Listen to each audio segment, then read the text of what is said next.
Donc le Talmud en français, donc Shabbat, DAF 23. Ah, une antenne qui a continué à brûler tout le jour de Shabbat. À la fin de Shabbat, on l'éteint, on la rallume comme une lumière de Hanouka. Certes, si vous dites que l'éclairage accomplit la mitzvah, l'obligation d'éteindre la lanterne et de la rallumer afin d'accomplir la mitzvah, d'allumer la lumière de Hanouka fonctionne bien. Cependant, si vous dites que le placement accomplit la mitzvah, cette information qui dit qu'on l'éteint et qu'on l'allume est imprécise.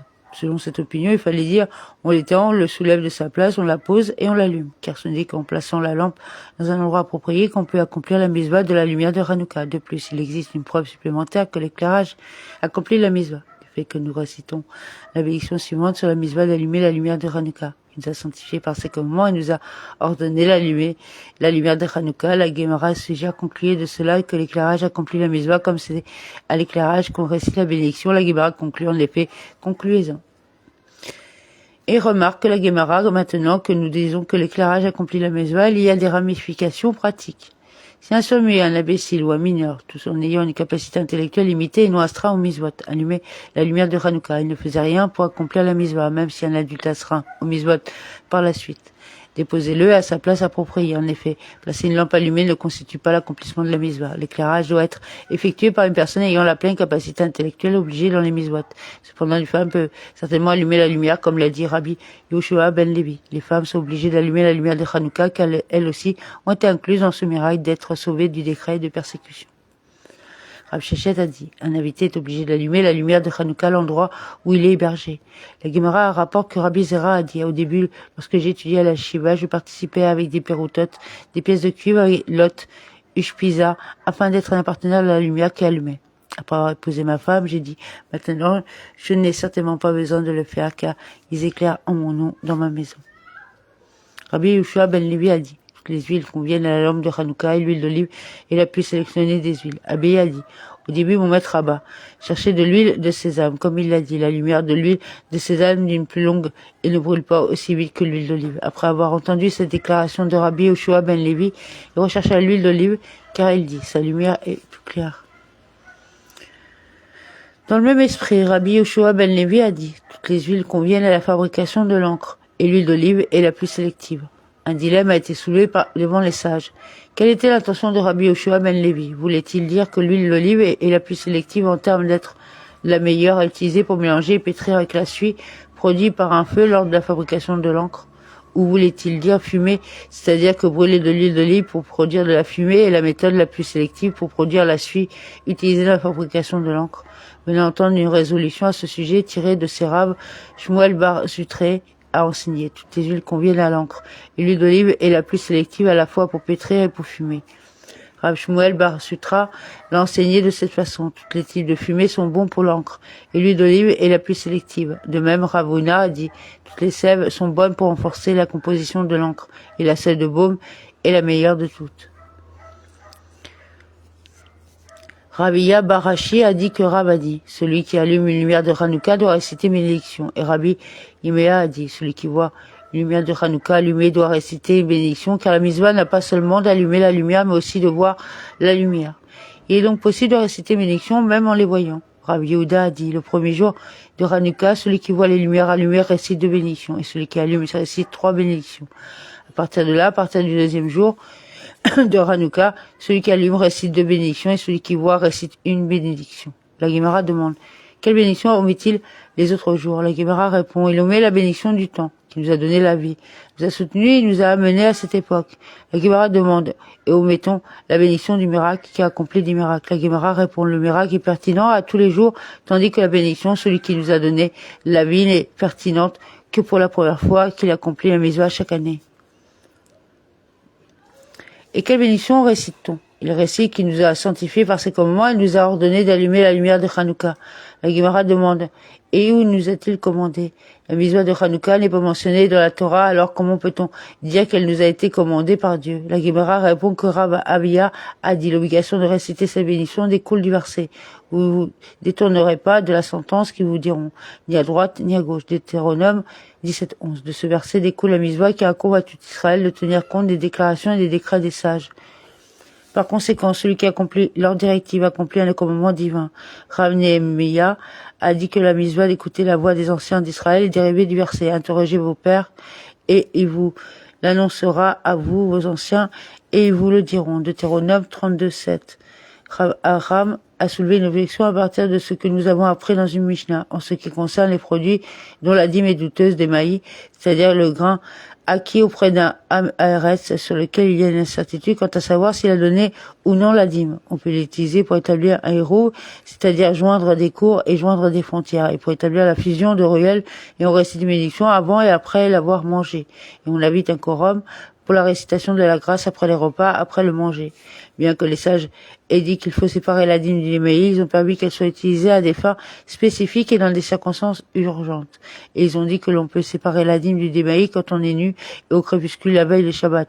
À un moment où la séparation de la dîme des produits non dîmés, Tevel, est interdite. Et si vous dites que toute action instituée par ordonnance rabbinique nécessite une bénédiction, puisque l'accomplissement des ordonnances rabbiniques est basé sur la misva.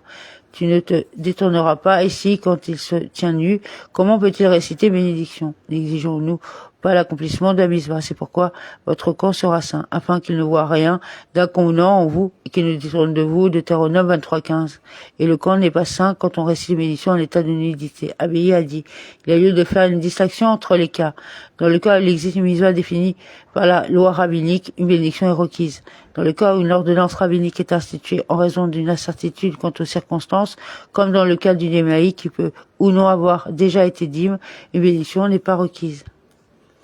La Gemara demande, le deuxième jour d'une fête dans la diaspora n'est-il pas une ordonnance rabbinique instituée en raison de la certitude quant à savoir si le premier jour ou le deuxième est la véritable fête et néanmoins une bénédiction est requise? Le deuxième jour de la fête, on récite les mêmes bénédictions que le premier. La Gemara répond, là, dans le cas du deuxième jour de la fête, la raison pour laquelle les bénédictions sont requises est pour que les gens ne les traitent pas avec mépris. Si les bénédictions du festival n'étaient pas requises le deuxième jour du festival, les gens prendraient son caractère sacré à la légère. Rabat a donné une autre raison. Démaïs n'est pas considéré comme une ordonnance instituée par les sages en raison de l'incertitude. En fait, dans la plupart des cas, Amaretz donne la dîme. La crainte de ne pas payer la dîme n'est pas un véritable cas d'incertitude. Il s'agit simplement d'un cas de suspicion pour lequel les sages n'ont pas institué de bénédiction. Ce n'est pas le cas en ce qui concerne le deuxième jour d'un festival. Même si elle a été instituée en raison de l'incertitude, il faut réciter les bénédictions de la fête.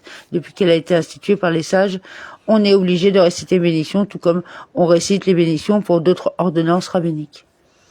Ravuna a dit, une cour qui a 2 entrées nécessite de lampe, une lampe à chaque entrée afin qu'il soit évident que les habitants de cette cour éclairent correctement. Et Rava a dit, nous avons dit cela que dans le cas où les 2 entrées font face à 2 directions différentes. Cependant, s'ils sont tous deux orientés dans la même direction, il n'est pas nécessaire d'éclairer plus d'une entrée. La Gemara clarifie la déclaration de Rava. Quelle en est la raison? Si vous dites cela, c'est parce que ceux qui voient l'entrée sans qu'une lampe soit allumée auront des soupçons de peur qu'ils n'allument pas la lumière de Hanouka. Quels soupçons nous concernent? Si vous dites que l'inquiétude concerne la suspicion des personnes qui ne vivent pas dans la ville et ne connaissent pas les locations de la cour, même lorsque les 2 entrées sont orientées dans la même direction, qu'il leur soit demandé d'éclairer les 2 entrées, car les visiteurs ne le savent pas, qu'il y a 2 entrées dans cette cour. Et si l'inquiétude concerne la suspicion des habitants de cette ville, même lorsque les 2 entrées font face à 2 directions différentes, qu'il ne soit pas nécessaire d'éclairer les 2 entrées, les riverains savent qu'une seule personne habite dans la cour et supposeront que s'il n'a pas allumé l'éclairage à une entrée, il a sûrement allumé à l'autre. La Gemara répond, en fait, dites que cette ville, et parfois il passe par telle entrée, il ne passe pas par celle-là. Et ils disent, de même, il n'y a pas éclairé par cette entrée, par celle-là. Deuxième entrée, il n'a pas non plus éclairé. Afin d'éviter toute suspicion, il est préférable d'éclairer aux 2 entrées.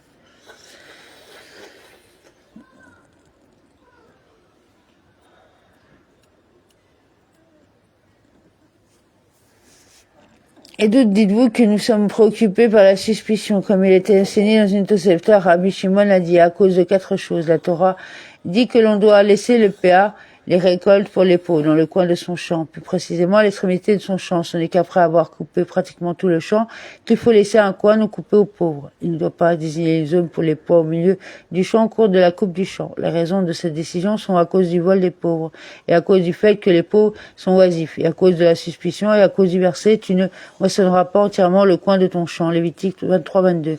La Gemara explique en raison du vol des pauvres, afin que le propriétaire de la maison ne voit pas un moment où le champ sera inoccupé et il n'aura pas de pauvres dans la région. S'il pouvait désigner PA comme il entend, on peut soupçonner qu'il pourrait dire à son parent pauvre CPA au lieu et à l'heure qu'il choisit. Il cachera ainsi aux autres pauvres le fait qu'il y a des poids dans son champ. Le résultat serait qu'à tout fait utile, il a volé le PA à ceux qui n'y avaient pas partagé l'information. DAF 23B. Et parce qu'il rend les pauvres oisifs, de sorte que les pauvres qui n'ont aucun moyen de savoir quand il va couper le grain ou dans le champ où il va laisser le poids ne seront pas assis et observés jusqu'à ce qu'ils désignent le poids et disent constamment à eux-mêmes. Maintenant, propriétaire du champ, place de PA, maintenant qu'il laisse le poids dans une zone définie à l'extrémité de son champ et que les pauvres savent exactement où ils peuvent recevoir leur part. Ils n'ont plus besoin de perdre leur temps à anticiper. Par suspicion, si on laisse le poids au milieu du champ, les pauvres viendront prendre leur part aussitôt qui désignera l'aire du poids. Lorsque le propriétaire continue ensuite à couper et à récolter le reste du grain dans le champ, le poids ne sera plus visible. Insister pour qu'il laisse le PA au bout du champ garantit que les passants ne diront pas « celui qui n'a pas laissé de PA dans son champ doit être maudit ». Nous avons appris que la quatrième raison est due au verset « vous ne moissonnerez pas entièrement ». La Guémara se demande « toutes ces raisons ne sont-elles pas dues à « vous ne récolterez pas entièrement ». Toutes les raisons expliquent qu'on ne peut pas récolter tout son champ et qu'on doit laisser du PA au bout de son champ. Rabat a dit, la signification de la dernière raison est que PA est séparé de cette façon à cause des tricheurs. On craint que personne ne quitte PA de tout et prétendrait qu'il l'avait déjà séparé au milieu de son champ et que les pauvres étaient déjà venus le prendre. Afin de renforcer la mise du PA, les sages ont institué qu'elle doit être séparée spécifiquement au bout du champ. En ce qui concerne la discussion dans la Guémara, il semble que le désir d'éviter d'éveiller les soupçons soit un facteur pris en compte dans la détermination de la Lara. Rav Yisraël bar Redifa a dit que Ravuna a dit allumer une lampe à huile qui a deux becs avec une mèche placée dans chacune des becs est considéré comme ayant rempli l'obligation d'allumer la lumière de Hanouka pour deux personnes. De même, Rava a dit celui qui remplit un bol d'huile et place des mèches tout autour, s'il renverse un récipient dessus est considéré comme ayant rempli l'obligation d'allumer la lumière de Hanouka pour plusieurs personnes, correspondant au nombre de mèches. En renversant un récipient sauvé du bol, chaque mèche semble brûler indépendamment. Si l'on ne renversait pas un récipient dessus, on le faisait ainsi ressemblait à une sorte de feu de joie. De loin, la lumière de toutes les flammes semble être une seule flamme. Et il n'est même pas considéré comme ayant rempli l'obligation d'allumer la lumière de Hanouka pour une seule personne, car la mitzvah consiste spécifiquement à allumer une flamme et non un feu de joie. Rabat a déclaré, il est évident pour moi qu'il existe une liste fixe de priorités. Lorsqu'une personne est pauvre et doit choisir entre acheter de l'huile pour allumer une lampe de Shabbat pour sa maison ou acheter de l'huile pour allumer une lampe de Hanouka, la lampe de Shabbat pour sa maison ont la priorité. Cela est dû à la paix dans sa maison. Sans la lumière de cette lampe, sa famille serait assise et prendrait son repas dans le noir. De même, il y a conflit entre l'achat d'huile pour allumer une lampe pour sa maison et le vin pour la sanctification qui douche du jour de Shabbat, la lampe pour sa maison après séance en raison de la paix dans sa maison. Cependant, Rabat a soulevé un dilemme lorsqu'il s'agit d'un conflit entre l'huile pour une lampe de Hanouka ou le vin pour le kiddush du jour de Shabbat. Quelle est la décision dans ce cas? Le kiddush du jour de Shabbat est-il prioritaire parce qu'il est fréquent, c'est-à-dire qu'il est pratiqué chaque semaine? Il y a un principe. Lorsqu'il y a un conflit entre une pratique fréquente et une pratique peu fréquente, la pratique fréquente prime. Ou peut-être que la lampe de Hanouka a priorité en raison de la publicité du miracle. Après avoir soulevé le dilemme, il a résolu lui-même et a statué que dans ce cas, la lampe de Hanouka avait la priorité en raison de la publicité du miracle. Ravuna a dit, celui qui a l'habitude d'allumer des lumières de Shabbat et d'Hanouka sera récompensé et aura des enfants qui seront des érudits de la Torah qui diffuseront la lumière de la Torah. Celui qui accomplit méticuleusement la mitzvah de Mezouza mérite une belle maison sur laquelle a posé sa Mezouza. Celui qui accomplit méticuleusement la mitzvah des franges rituelles mérite un beau vêtement.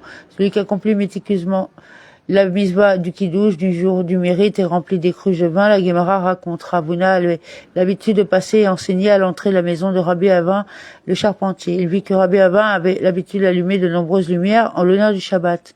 Ravuna a dit, deux grands hommes émergeront d'ici. En effet, Ravidi Baravin et Raviya Baravin. Ces deux fils aînés sont issus de leur famille. Dans le même esprit, la Guémara raconte Ravijda avait l'habitude de passer et d'enseigner à l'entrée de la maison familiale du père de Rav Jezvi. Il vit que le père de Rav Jezvi avait l'habitude d'allumer de nombreuses lumières en l'honneur du Shabbat. Ravijda a dit, un grand personnage naîtra d'ici. En effet, Rav Jezvi en est sorti.